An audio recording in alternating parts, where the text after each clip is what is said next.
bienvenida a la conferencia Tradición, Historia y Modernidad, el ejemplo de los monasterios en Latinoamérica, Museo Ángel Baldomero, Espina Barrio. Presentamos al profesor titular de Antropología Social de la Universidad de Salamanca, investigador adscrito al Instituto Iberoamérica, presidente de la Sociedad Española Antropología Aplicada. Ha impartido docencia de posgrado como profesor invitado en más de 35 universidades del referido ámbito. Entre sus libros sobresalen Freud y Levi-Strauss y Manual de Antropología Cultural, por lo que ha recibido varios premios. Demos la bienvenida.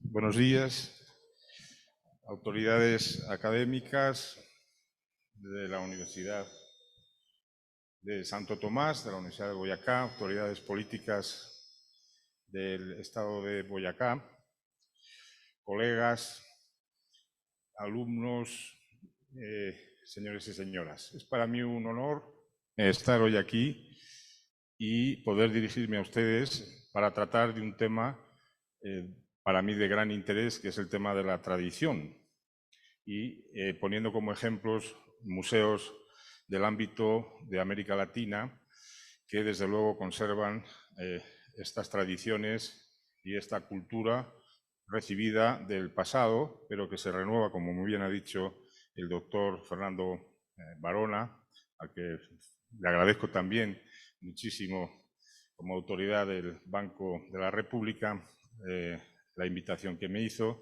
y le doy la enhorabuena por su excelente conferencia. El doctor Fernando Barona, gran conocido del alma mater salmanticensis, y que nos ha, desde luego, hecho una introducción a todo este seminario magnífica.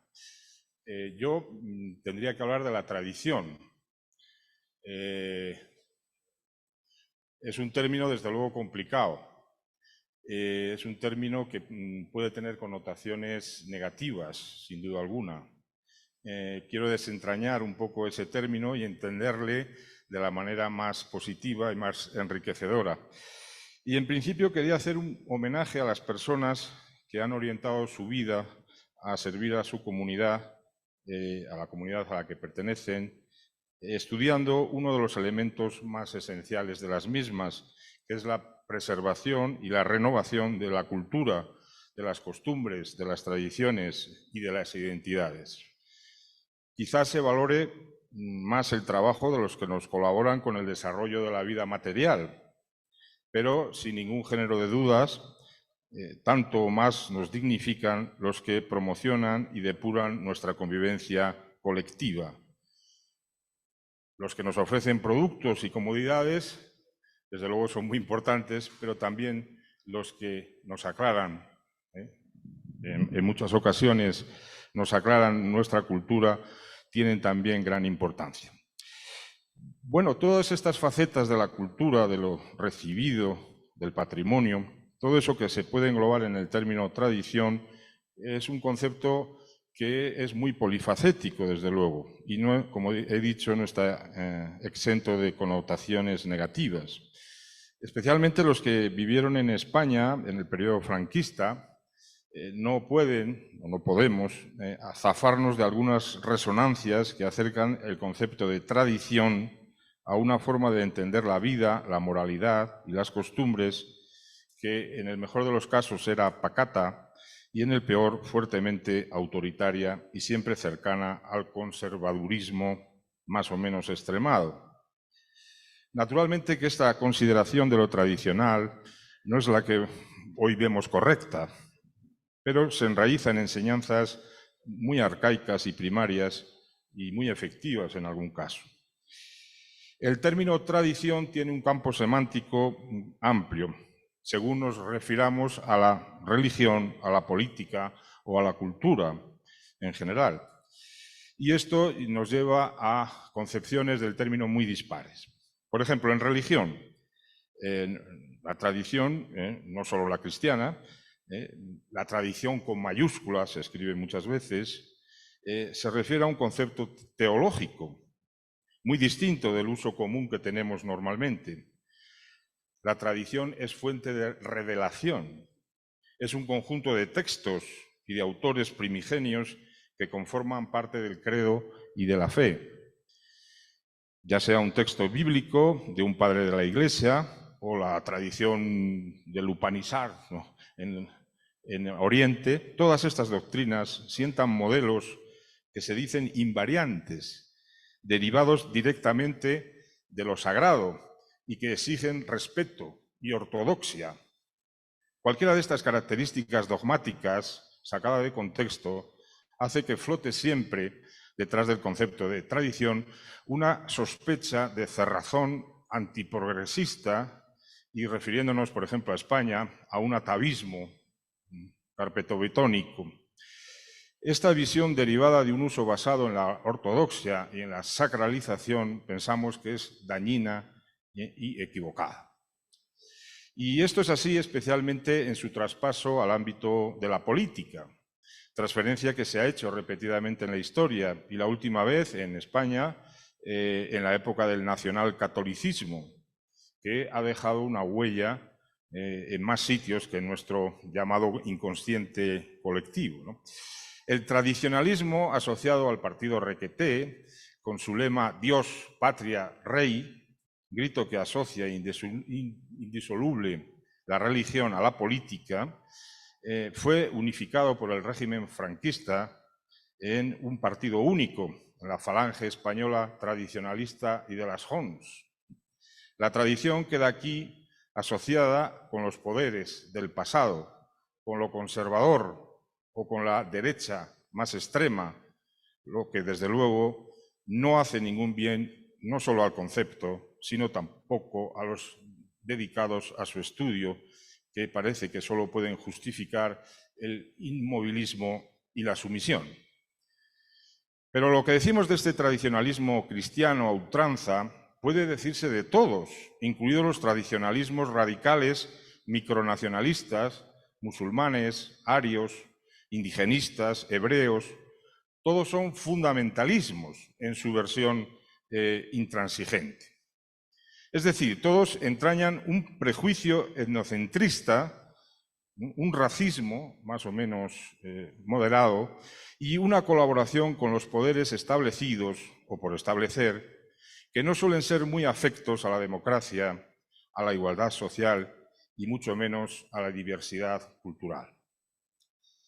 Pero, afortunadamente, existe otro ámbito de la aplicación para el concepto de tradición y de tradicional que nos da una comprensión más general de esa realidad social que, asociada a la de la cultura y al concepto de lo popular, quiere ciertamente conservar lo positivo del pasado colectivo, pero sin imposiciones ni sacralizando nada. Este concepto de tradición tiene una gran tradición, valga la redundancia, en muchos países y en muchos estudiosos.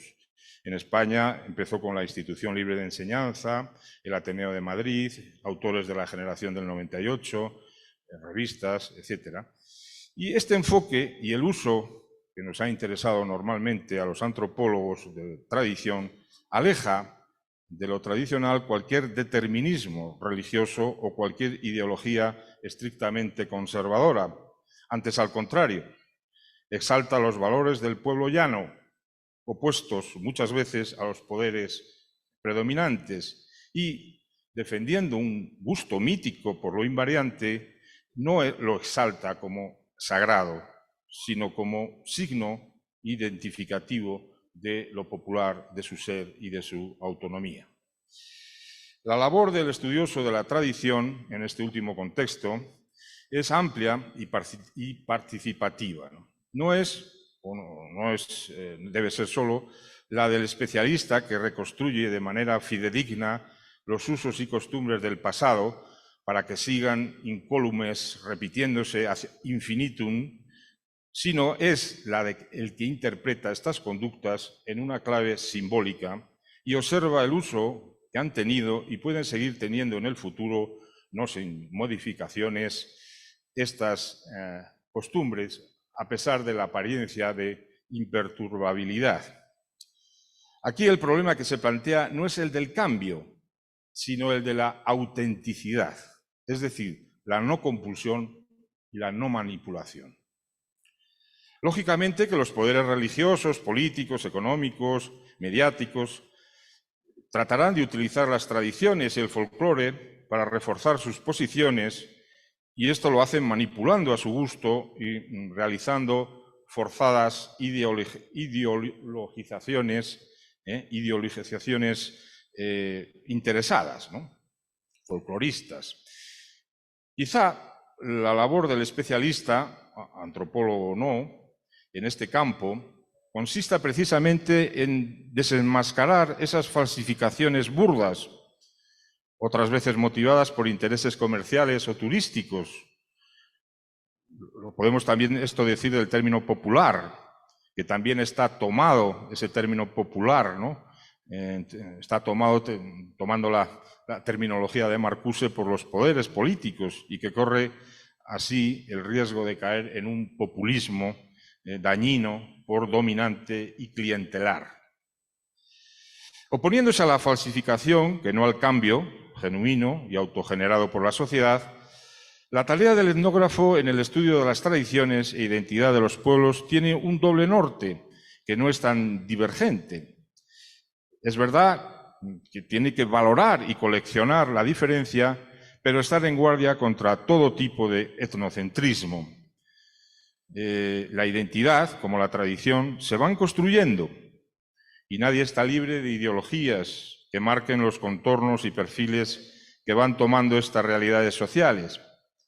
Pero también es verdad que la identidad es siempre otorgada.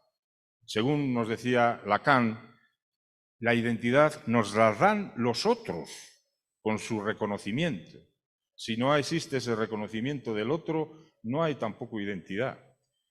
Nadie debe pretender ser lo que no es, o lo que otros nunca le reconocerán. El individuo o el pueblo que pretenda esto caerá sin remedio en la compulsión y en la falacia, que además le llevarán irremediablemente al desarraigo, al plagio, a la inferioridad. Hay muchos ejemplos de estas distorsiones que tarde o temprano nos cobran caro su existencia, muchos retornos de lo reprimido, muchos fundamentalismos y falsos orgullos patrióticos que pretenden ocultar en realidad complejos de inferioridad. Desde finales del siglo XV, por ejemplo, en España, el poder siempre ha querido unificar las razas, las religiones, las lenguas. Ello ha ido incrementando ideologías de marca, de frontería, reconquista, pureza de sangre, criptojudaísmo, lógicas de derrota, expulsiones y exclusiones de todo tipo.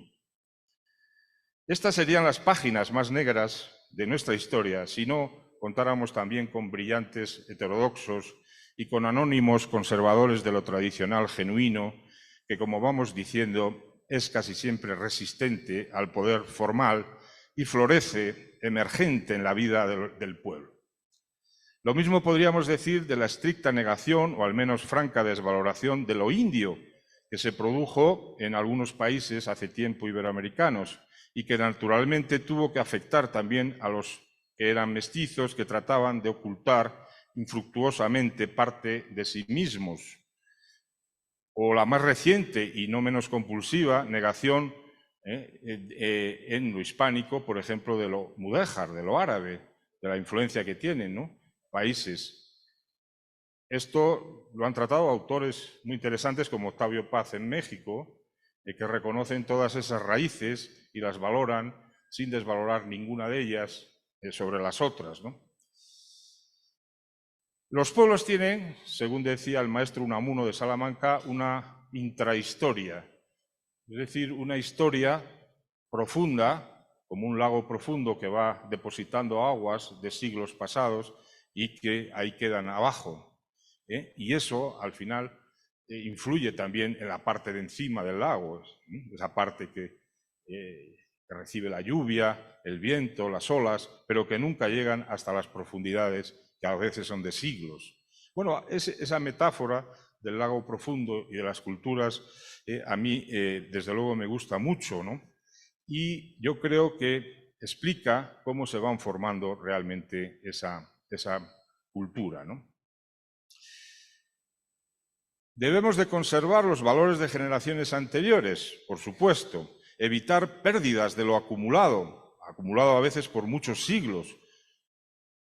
Y, desde luego, esta tarea es importante, pero no debe de crear inmovilismo. Lo más conveniente es que el estudioso, el antropólogo o no antropólogo, pues estudien, depuren esas tradiciones, pero al final es el propio pueblo el que las va asimilando, cambiando, y el antropólogo no es más que un intérprete, no un director de lo que tiene que ocurrir, según mi consideración. Las tradiciones son símbolos supuestamente invariantes, incluso sagrados para algunos, pero lo cierto es que van cambiando, y cambian siempre. Aquí pasa algo parecido con los mitos, ¿no? Los mitos parece que nos dicen cómo estaba la cultura en su inicio, cómo los dioses crearon un pueblo y desde entonces sigue esas directrices. Evidentemente los mitos cambian y van introduciendo los cambios que ocurren en ese relato inicial. Y por eso esos mitos de origen nos parece que son siempre invariantes, pero no lo son. Lo mismo ocurre con la tradición, lo mismo que con los mitos, porque al fin y al cabo la tradición es también un mito de alguna manera, ¿no? Bien, el etnólogo ha de ser un sutil observador de estos cambios que se dan en las tradiciones y un intérprete de los mismos, nunca un conservador a ultranza, porque el hombre ha de servirse del símbolo, pero nunca servir al símbolo. Es cierto que para que nos sirva de identificación, para que nos sea útil, el símbolo debe de tener un componente de prestigio y una invariancia, pero nunca ha de ser sacrosanta ni invariable. Las tradiciones aunan dialécticamente, sin ningún tipo de contradicción, dos componentes, una de antigüedad y una de modernidad. Así es como debemos entenderlas, así como debemos de estudiarlas, sin deformaciones, para que sirvan a nuestros pueblos, haciendo presente el pasado, encarando sin complejos el futuro y observando la fuerza y la riqueza de estas modernas tradiciones antiguas. Y precisamente para ilustrar esto y no aburrirles con cuestiones teóricas, que yo sé que son un poco para antropólogos, vamos a ver precisamente unos ejemplos privilegiados del patrimonio tradicional e histórico de conventos y monasterios de la época colonial que jalonan toda la geografía de América Latina. Tales edificios fueron centros religiosos y culturales de primer orden en otra época y lo pueden ser también hoy en día, sin duda, por la labor de estos autores que estamos diciendo. Hoy pueden desempeñar múltiples funciones, siempre asociadas a su valor representativo de la tradición, de la historia y del patrimonio tangible e intangible de los pueblos donde se erigieron tales conventos y monasterios, ¿no? Estos conventos, aparte de ser centros religiosos, siempre fueron centros culturales, de aculturación o de inculturación. Tal es el caso, de manera destacada, en los primeros de ellos inaugurados en México por los franciscanos. Sí, pero ahorita. Vamos ahora a empezar a verlos precisamente. Los franciscanos llegaron a México muy pronto y formaron parte de la gestación de la cultura de México, sin duda alguna, según nos informa León Portilla, por ejemplo, en sus obras, ¿no? La llegada de los 12 franciscanos, el recibimiento de Hernán Cortés de los mismos, su acción desde el Colegio de Santa Cruz de Tlatelolco y de otros conventos cercanos que cercaban todo el lago de Texcoco, también la influencia de Fray Juan de Zumárraga en la aparición de la Virgen de Guadalupe, ¿no? La actividad de Fray Toribio de Benavente, conocido como Motolinía, y para los antropólogos sobre todo la acción de Fray Bernardino de Sahagún, ¿no? Y su estudio de la cultura mexica de este fraile franciscano, por cierto, también alumno de la Universidad de Salamanca, ¿no? Bueno, pues todo eso se hizo desde esos conventos y formó parte de la cultura mexicana y de la transformación que hubo en ese momento, ¿no? Por supuesto que también el equivalente femenino de los franciscanos, que son las clarisas, serían también de las primeras en llegar, y en México tienen ejemplos como aquí también en Tunja y en toda América Latina, ¿no?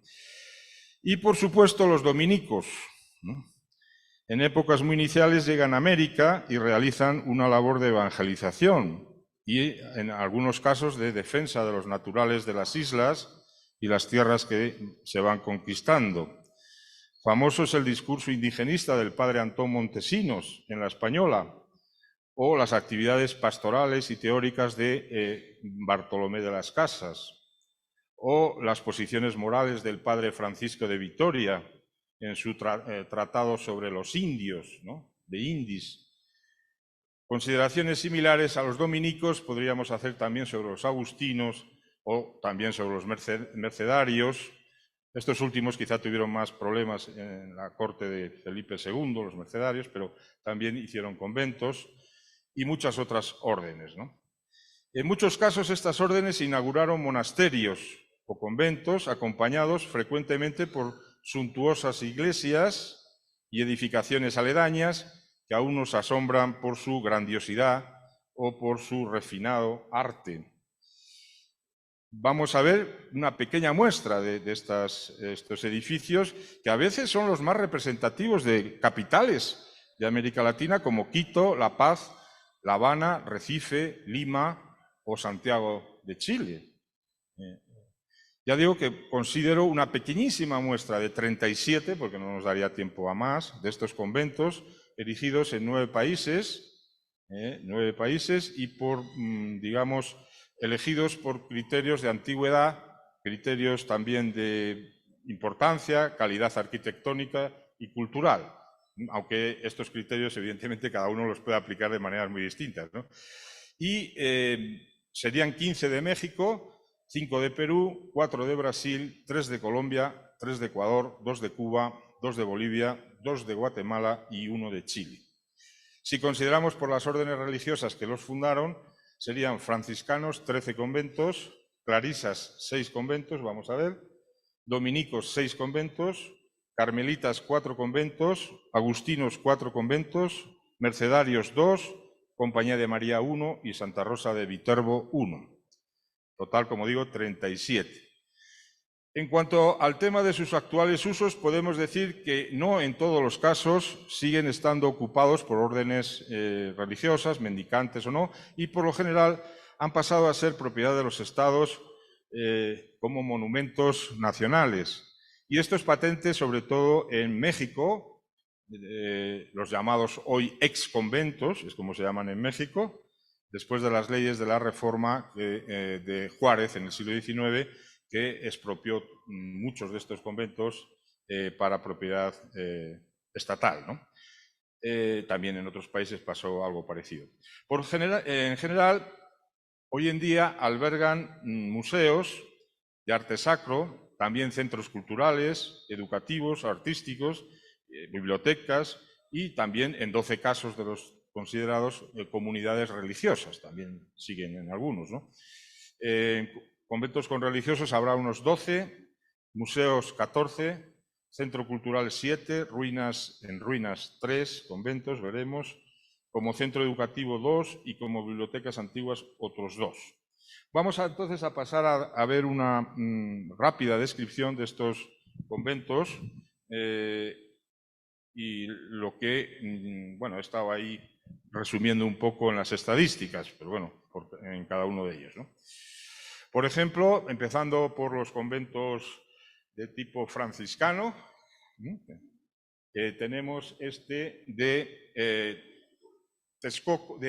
San Luis Tramalalco, en el Estado de México, construido entre 1585 y 1591, que tiene capilla, claustro, decorados con motivos de origen italiano, y también figuras que parecen tomadas del bestiario indígena. O sea que tienen siempre los constructores indígenas alguna aportación en la decoración, sobre todo en el estilo particular que tienen estos conventos, que son de épocas, como ven, renacentistas en muchos casos, ¿no?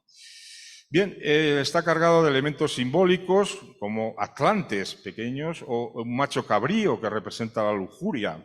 También se conserva un retrato de Fray Martín de Valencia, es un franciscano de los primeros que llegó.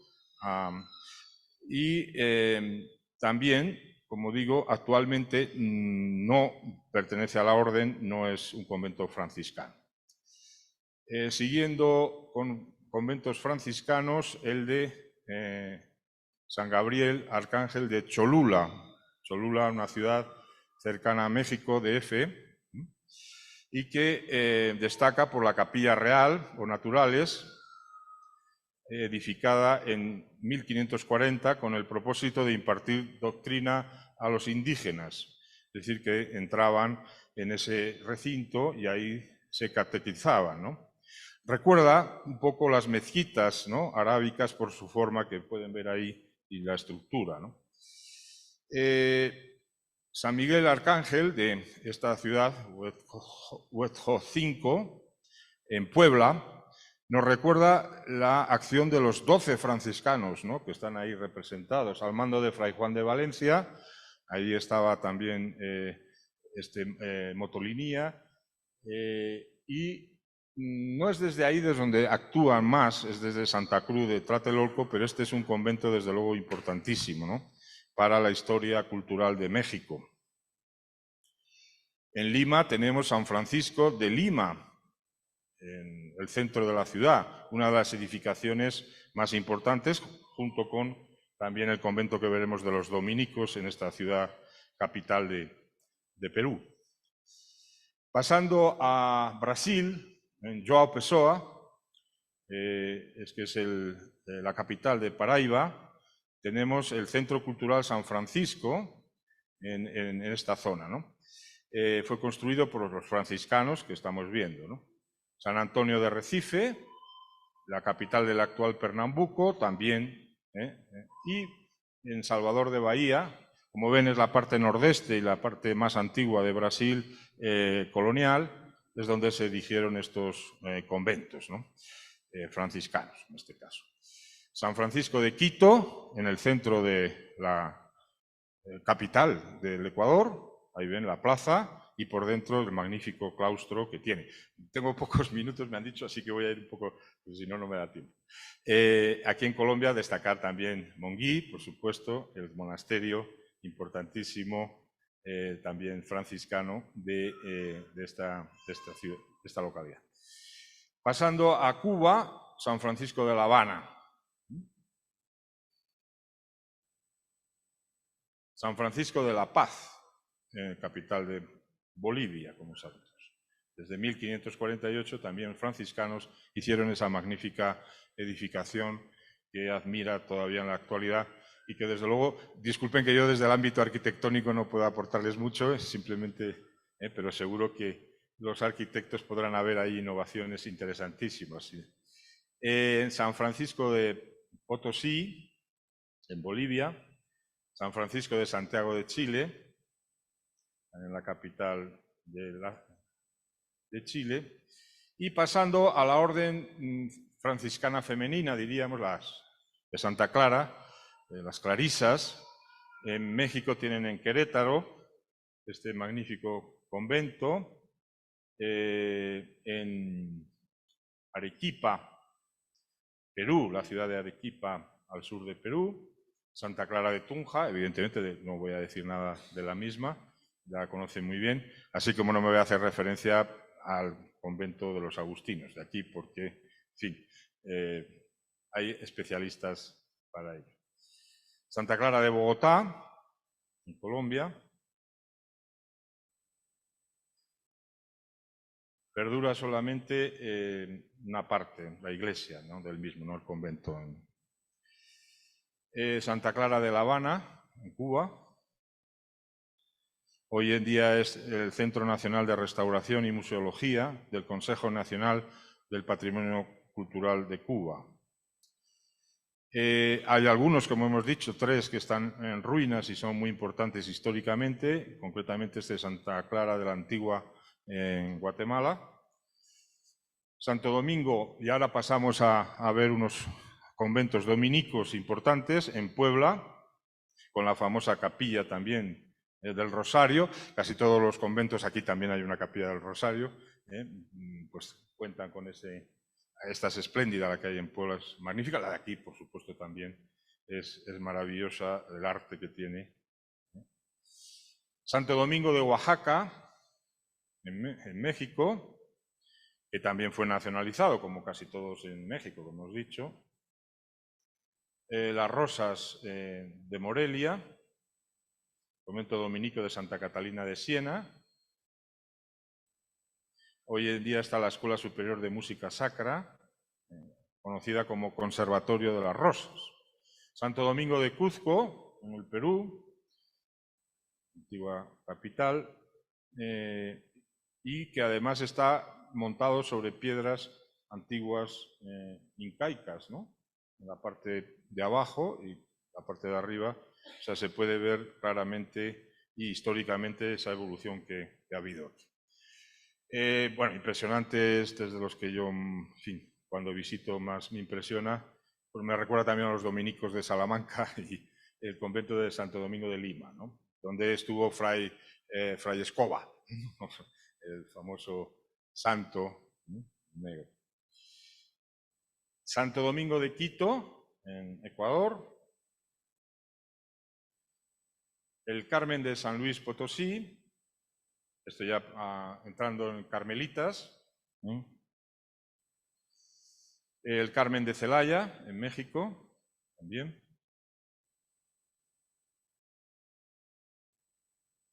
Bien, esto lo podrán ver, estas descripciones, cuando salga la publicación del artículo. En Bahía también hubo de estas carmelitas descalzas. En 1665, el convento de Santa Teresa de Salvador de Bahía. El Carmen Antiguo de Quito, establecido en 1653.